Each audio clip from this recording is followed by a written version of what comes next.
Hello students, welcome back to the channel. In this video, we will solve a numerical on bending moment and bending stress for a simply supported beam carrying a uniformly distributed load. A simply supported beam of 6 meter span carries a UDL of 8 kilonewton per meter over the entire length. The beam has a rectangular cross section with breadth 200 millimeters and depth 400 millimeters. We are required to find the maximum bending moment and the maximum bending stress. For a simply supported beam with UDL, the maximum bending moment occurs at midspan and is given by M maximum equals WL squared divided by 8.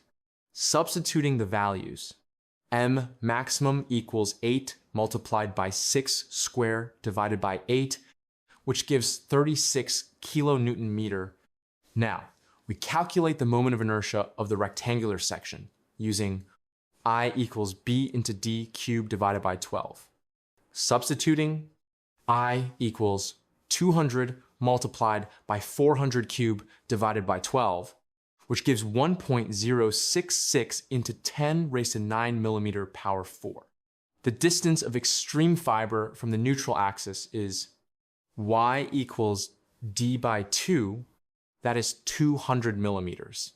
Now applying the bending equation, sigma equals M into Y divided by I.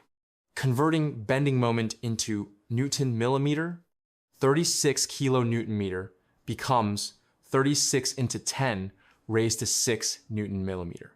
Substituting, sigma equals 36 into 10 raised to 6 multiplied by 200 divided by 1.066 into 10 raised to 9. After calculation, the maximum bending stress is 6.75 Newton per millimeter square. So finally, the maximum bending moment is 36 kilonewton meter. And the maximum bending stress in the beam is 6.75 Newton per millimeter square.